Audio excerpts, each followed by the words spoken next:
I'm going to be picking some edamame soybeans today. Now, soybeans you can eat a couple ways. You can let them dry on the vine where the pods just become completely brown and they want to start basically opening up and all the stems and leaves become brown.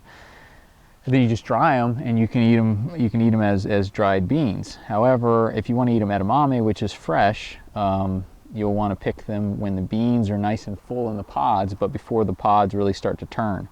While the pods are still green. So the plant's still going to be nice and green, but the pods themselves will be pretty full, so you have a nice full soybean. So now your soybeans are only going to produce once, so it's not like if I pluck all these soybeans off, it's going to create more soybeans. So what I normally do just to save time is I'll just cut the whole plant. So I'll just come down here, throw it in my basket. That way, when it's 97 degrees out like it is today, I can then just pick them in when it's not so hot out, or where it's not so hot out. Now your wax beans are pretty easy. You can actually pick these at any point. As soon as they're an actual bean, you can start picking them. If they're green, they actually are a little bit sweeter. This is actually more mature. This is more mature size where they're nice and yellow and full. So they're certainly, most people pick them when they're nice and yellow and full, but sometimes I'll pick a mixture of some of the green and some of the yellow just to give a little bit better flavor. So the green ones are going to be smaller, but they tend to be a little bit sweeter. Anyways, you just go through the bean plants and and the nice thing about the soybean or the wax beans is that I'll pick these beans and I'll come back in a couple days and there'll be more. Now your tomatoes are really simple to harvest.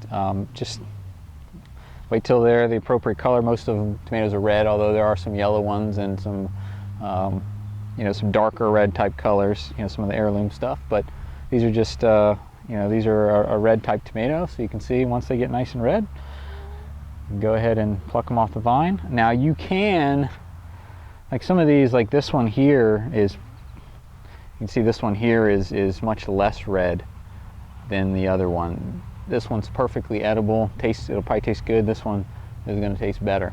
But early on in the season, if you're really chomping at the bit to get some tomatoes, you start to get some like this initially before they really start ripening, you can certainly eat. Now eggplant's another summer vegetable I really like to grow.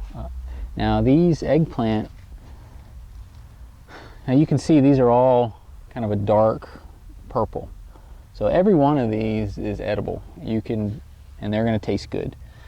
So what you typically would want to do is make sure that the eggplant is pretty close to the size that it's supposed to be. And a lot of times your seed packet will tell you the approximate size. If it gets relatively close to that, then it's good enough in my opinion to pick. But you can pick it at any time you want to take them. But I just don't like to take them too early. One thing you'll notice though, if you let them go too long, they'll start to go from this deep dark purple and they'll start to fade into a kind of a duller, lighter color. And once they start doing that, they're starting to go bad. So as long as you're cutting them when they're not this nice deep dark purple, you're good to go on these. Got some red peppers here. Now, red peppers will start out as green, and when they're green, they're certainly edible. So you can cut them anytime they're green. The red ones are going to give you more flavor. So I usually try to wait until they're red before plucking them. Now this is one of the issues with the Three Sisters garden, is that once it really gets going, it gets pretty full and it's difficult to get into things to harvest. But here's my corn, which is a blue jade corn, which is actually a very short variety. It's one of the only varieties that can be grown in pots. But it's not really going to get much taller than this. Now with corn, we don't have any corn ready yet, but when it is, the husk will be nice and full. And if you stick your fingertip in one of the kernels, it will almost explode with that, that milky, corn, like cream corn type fluid. So when that happens, it's definitely ready. If you wait too long, it'll get tough. If you're going to use it for flour, you can basically wait till it's completely dry where the plant is brown and the husks are pretty brown too. At that point, it's nice and dry and can be used for flour. Here's one of the watermelons that are starting to form.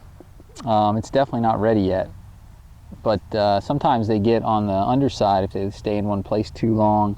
The rinds start to get kind of yellow, and if you leave it in a really kind of rotten place, it can rot out that way. So if you really want a great watermelon, you can turn them. I usually don't bother, but if I see it, I'll do it. To tell if it's ripe, you can just knock on it. If it seems hollow, it's ripe. If it doesn't, then it's not ripe. Now, zucchini is one of those plants where if you're not really on top of picking the zucchini, they can get to be huge. I mean, the size of like baseball bats. But the problem is when they get to be real big, they don't taste as good. So I try not to let them get much bigger than this.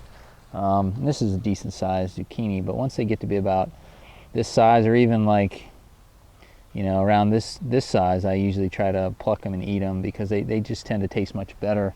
They're a little bit smaller, and if you have too many of them, which a lot of people get tons of zucchini, they certainly can be preserved, a number of different ways. I usually like to just blanch and freeze them.